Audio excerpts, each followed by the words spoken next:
your cat seems jumpy, clingy, even avoidant, there's a good chance that anxiety is playing a part. And although it's really common, it's very often misunderstood. So today I'm here to break down anxiety in cats, what causes it, and more importantly, what you can do at home to help. Cats rarely show the signs of anxiety that we would expect. So, we would be pacing round, shaking, vocalising, maybe crying. Cats don't do that. Instead, you'd be looking for really, really subtle signs that something's just off. It could be that they're hiding more, eating less, eating more even. This is where it becomes a real dilemma to actually find out, is your cat anxious or not? They could be grooming more, they could be not grooming at all. They could be hypervigilant, so pacing around like we would do, I suppose, but thinking, looking for something, checking the door, going out through the cat flap, coming back in, and so on. There could be a reluctance to play, and then of course you will get perhaps this clinginess, which is opposite to them avoiding you. So it's really difficult, but this is why I always say it's a good idea to have almost like a behaviour barometer first. Over a period of time, do a little behaviour barometer of your cat just to see what's normal for them. And then if ever you're not sure one day that something seems a bit off, you can just look to your behaviour diary and think, no, that's normal for my cat, I've got nothing to worry about. And it's important to know that anxiety isn't a personality trait. It's a sign that the cat is actually finding something stressful, either in the internal or external environment. And cats can be anxious even when they look calm. Doesn't it get confusing? So let's have a look at some of the major triggers that can cause cat stress. So environmental shake-ups, change of routines. This could be a new cat in the neighbourhood, it could be you welcoming a new pet into the home, it could be a new baby in the home, it could be a change around of the furniture, it could be decorating. Anything that is outside of the norm of the predictability of your cat's general day-to-day could trigger your cat to be stressed. So it's sometimes not always the obvious, you want to look for the unobvious sometimes too. Unpredictable routines, and that's yours that therefore inflict an unpredictable routine onto your cat. So if your cat's getting irregular feed times or affection times, or even you being at home, this can massively impact what they expect to be happening. Multi-cat tension is a big one. So you may look at your cat and think, yeah, they get on great, they're absolutely fine together, but look for those micro signals, because sometimes that are signs of multi-cat tension in the home without you even realising it. Again, cats are very subtle. Understimulation. So a bored cat has got more time to think about what's worrying them, and that in itself creates more anxiety for the cat. So just remember, a bored cat generally can be a very, very worried one. Pain or medical issues, this is a big one that's very often overlooked because cats don't exhibit pain until it's really, really too much for them to cope with and it overwhelms them.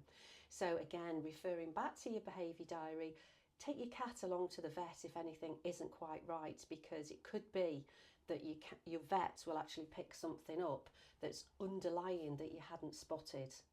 And it's like anything, once you understand the why, then it can make the anxiety and the stress a whole lot clearer and be able to solve it for your cat. Well, here's the good news. Cat anxiety and stress can be solved. It just needs consistency. So let's have a look at some strategies that are actually going to work. Predictability. So it's almost like the opposite of what I've just talked about. Predictability. Make sure that your routine is consistent. This is going to make your cat feel safe and secure. Cats relax when they know what to expect. Cats like to know what happens before what happens happens. Do you get that? Safe spaces. Make sure they've got their little hidey holes. They can take themselves away and they can feel safe and secure. And again, bonus points if they're elevated, even if it's on like a bookcase like that. This gives control back to the cat. Enrichment with intention.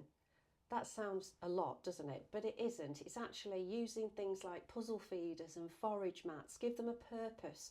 for their play, because we think we're playing with the cat when in actual fact we're just allowing them to channel their inner predator.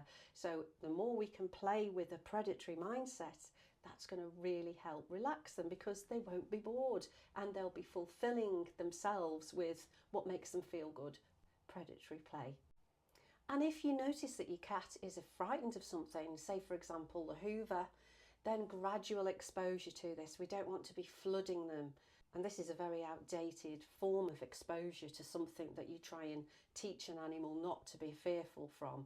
So whether it's the vacuum, a visitor, or even a noise like a crying baby, gradual exposure is key. And then reward them with a treat just straight afterwards. A good idea is if you're expecting a baby or you're going to be having a dog, start playing noises like a dog barking or baby crying or fireworks, whatever it is that you think is going to be the trigger.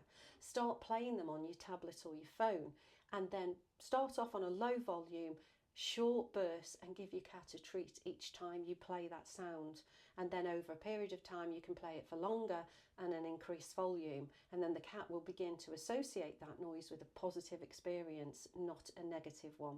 You can use pheromone support and supplements. Nutraceuticals are really good, as well as synthetic pheromones, which are completely different to phytotherapy. So nutraceuticals such as Accitane, there's all sorts of different ones, but you want to be looking for an ingredient which is an amino acid. You want to be looking for L-theanine or L-tryptophan. Phytotherapy, you're looking at pet remedy, things that are going to contain calming cat attractants that are going to soothe them and not stimulate them. And of course your synthetic pheromones that mimic the cat's own pheromones that they deposit around the home when they're feeling good. This is another great thing to have in the home. So you can use all three of those to try and reduce any tension, but don't use them to mask it. You need to find out the why first and then use these to support the behavioural and the plan going forward. You could train your cat for confidence, so things like target training or getting them to use communication buttons or even do tricks. It's that intercommunication between two species that can actually be very rewarding for both you and the cat, but it gives them a purpose. So training like this can actually build mental resilience and create a predictability. Have you ever noticed anxiety in your cat? If so, what did you do, and did you know what the cause was? Drop them in the comments and tell me, and remember to like and subscribe to the channel.